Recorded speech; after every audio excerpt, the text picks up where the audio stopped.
औज़ुबिल्लाहि मिनश्शैतानिर्रजीम बिस्मिल्लाहिर्रहमानिर्रहीम।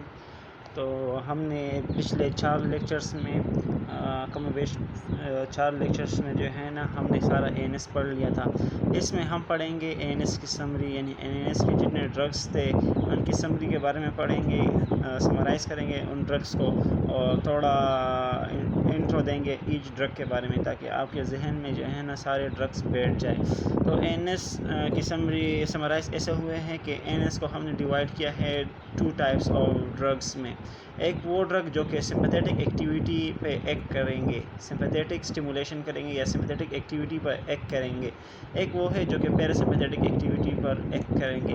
पहले आते हैं सिंपैथेटिक एक्टिविटी पर एक्ट करने वालों पर। सिंपैथेटिक एक्टिविटी पर जो एक्ट करते हैं वो फर्दर क्लासीफाई हुए हैं सिंपैथेटिक एक्टिविटी को इंक्रीज़ करने वाले, यानी कि सिम्फेथोमाइमेटिक पर, सिम्फेथोमाइमेटिक। और एक वो है जो कि सिंपैथेटिक एक्टिविटी को कम करते हैं, जिस तरह के सिम्फेथोलाइटिक हुआ, सिम्फेथोलाइटिक। अच्छा, तो इसमें सिम्फेथोमाइमेटिक जो है वो फर्दर इसकी क्लासिफिकेशन हुई है, यानी वो ड्रग जो कि सिंपैथेटिक एक्टिविटी की स्टिमुलेशन करते हैं। इन ड्रग्स को हमने क्लासिफाई किया है into sympathetic directly acting sympathetic activity stimulants, जो सिंपैथेटिक एक्टिविटी को डायरेक्टली स्टिमुलेट करते हैं bye acting on the receptors, ये रिसेप्टर्स पर एक्ट करेंगे। और एक जो है वो इनडायरेक्टली एक्टिंग है। जो डायरेक्टली एक्टिंग है तो वो फर्दर क्लासिफाई हुए हैं रिसेप्टर के बेस पर। तो अल्फ़ा 1 एगोनिस्ट होते हैं इसमें, अल्फ़ा 2 एगोनिस्ट है, बीटा 1 एगोनिस्ट है, बीटा 2 एगोनिस्ट है, alpha 1 beta 1 and beta 2 agonist है, then alpha 1 beta 1 and less amount या non significantly beta 2 agonist। इसके अलावा इसमें बीटा 1 बीटा 2 भी है और डोपामिनर्जिक रिसेप्टर एगोनिस्ट भी है। इसके अलावा dopaminergic receptor agonist alpha 1 and beta 1 agonist भी कहलाते हैं इसे।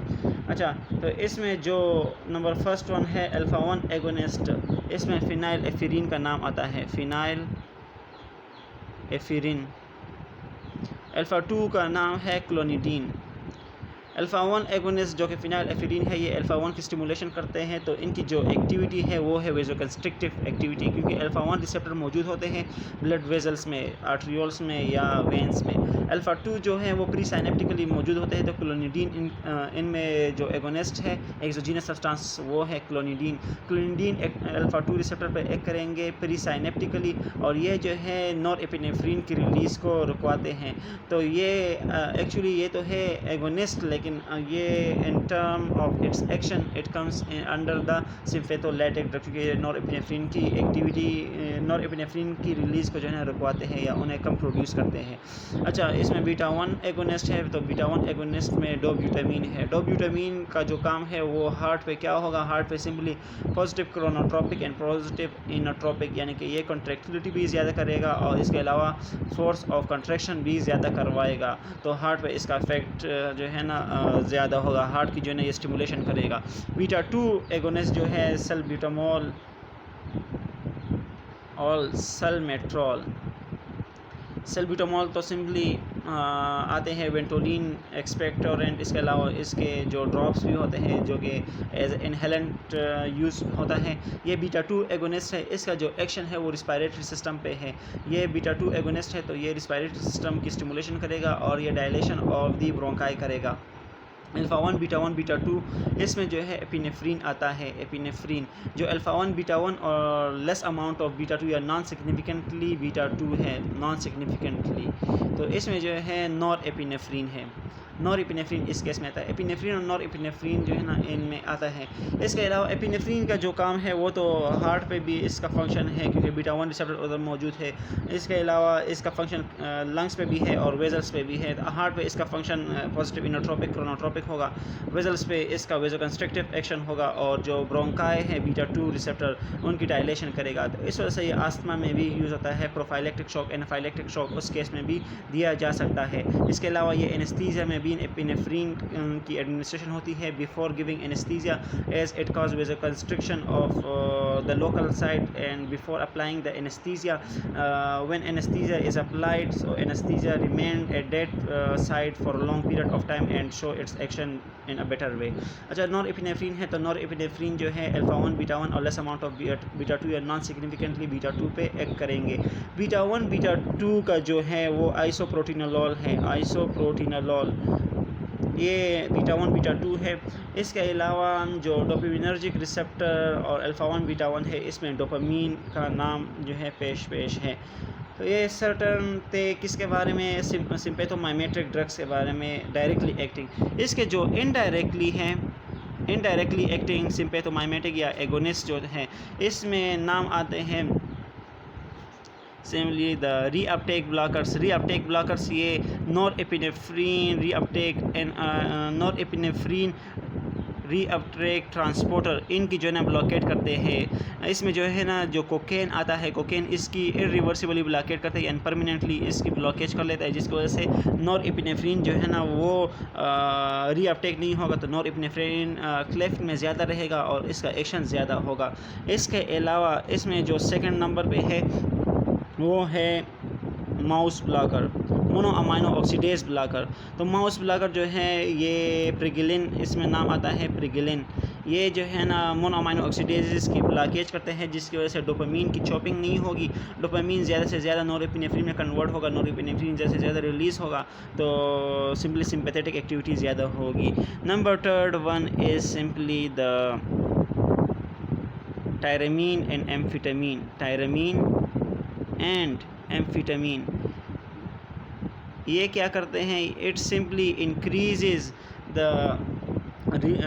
ये जो है ना नॉरएपिनेफ्रीन की रिलीज़ को इन्हेंस करते हैं। कैसे, ये सिंपली साइनेप्टोब्रोविन को सिंटेक्सिन के साथ जल्दी बाइंड करवाते हैं, जिसकी वजह से नॉरएपिनेफ्रीन जल्दी रिलीज़ होगा।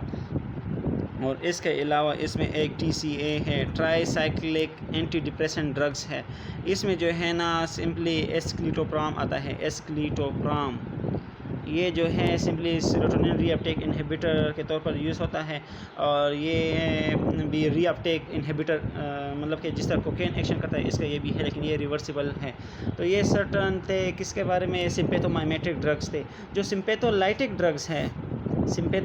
ड्रग्स हैं तो ये जो है ना ये भी सिंपली डायरेक्टली एक्टिंग है और इनडायरेक्टली एक्टिंग है। जो डायरेक्टली एक्टिंग ड्रग्स एंटागोनिस्ट है इसमें नाम आते हैं, first one is the alpha 1 alpha 2 या नॉन सेलेक्टिव जो ब्लॉकर्स है।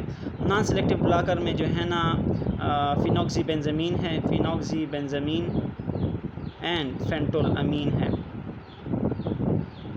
इसके अलावा जो अल्फ़ा 1 सेलेक्टिव ब्लॉकर है इसमें नाम आता है ट्रिजोसिन एंड डोक्सासोजिन। जो फिनॉक्सीबेंजामीन और फेंटोलामीन है ये क्या करते हैं, ये अल्फ़ा 1 अल्फ़ा 2 की दोनों की ब्लॉकेज करेगी। तो अल्फ़ा 1 और अल्फ़ा 2 का जो फंक्शन है वो इनहिबिट होगा। अल्फ़ा 1 वेजोकंस्ट्रिक्टिव है तो ये वेजोडाइलेशन काज करेगा।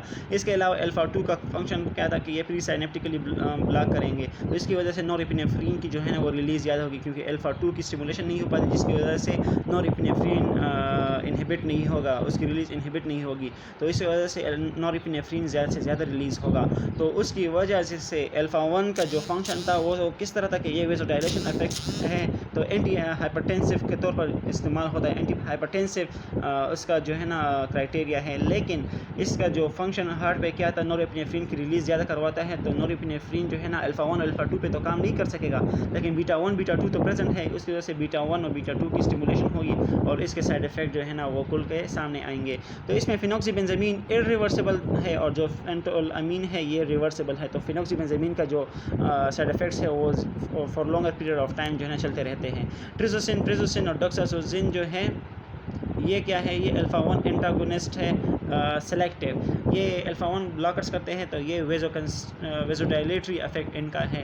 इनमें जो दूसरी बात ये है कि वेज़ोडाइलेटरी इफ़ेक्ट की वजह से जो है ना वेज़ल्स डायलेट हो जाते हैं, जिसकी वजह से जो है ना इनमें एक कंडीशन आता है इन ड्रग्स के इस्तेमाल की वजह से, ऑर्थोस्टैटिक हाइपोटेंशन इन्हें कहा जाता है। Upon standing person BP drops, this is orthostatic hypotension. जब ब्लड प्रेशर जो है ना आप खड़े हो जाए और एकदम वो ड्रॉप कर जाए, इसे जो है ना ऑर्थोस्टैटिक हाइपोटेंशन कहते हैं। तो this was about the alpha 1 blocker. इसके अलावा इसमें beta 1 beta 2 non selective blocker है, जिसमें प्रोपानोलॉल आता है, प्रोपानोलॉल, टिंडोलॉल, टिमोलॉल, ये है प्रोपानोलॉल। ये क्या करता है, बीटा 1 की भी ब्लॉकेज करता है, बीटा 2 की भी ब्लॉकेज करता है, जिसकी वजह से बीटा 1 एक्टिविटी यानी कि हार्ट पे और किडनी पे जो एक्टिविटी है वो नहीं होगी, तो negative inotropic and chronotropic effect है। कॉन्ट्रैक्टिलिटी स्लो हो जाएगी, फोर्स ऑफ कंट्रैक्शन कम होगा। इसके अलावा किडनी पे क्या करेगा, किडनी पे जो है ना रास मैकेनिज़्म की इनएक्टिवेशन, यानी कि रास मैकेनिज़्म जो है ना वो एक्टिवेट नहीं होगा, तो इसकी वजह से जो है ना बीपी पे जो डायरेक्ट इफेक्ट है वो यही है कि ये एंटी हाइपरटेंसिव ड्रग के तौर पर इस्तेमाल होगा। लेकिन प्रोपानोलॉल है तो इसका इफेक्ट बीटा 2 पे भी है। बीटा 2 के जो है ना ये जो एंटी हाइपरटेंसिव यानी कि vasodilatory effect and negative inotropic and chronotropic effect तो है, लेकिन इसके साथ साथ ये ब्रोंको कंस्ट्रिक्शन भी काज करेगा, यानी कि आस्थमा कंडीशन में हम प्रोपानोलॉल नहीं दे सकते, यानी कि एंड्राल की गोलियां जो है ना हम नहीं दे सकते। इसके अलावा ये इसका जो साइड इफ़ेक्ट है वो सिडेटिव है, ये सिडेशन भी काज कर सकता है, इंसान को जो है नींद उस पर आती है और उसे नींद का गलबा हो जाता है।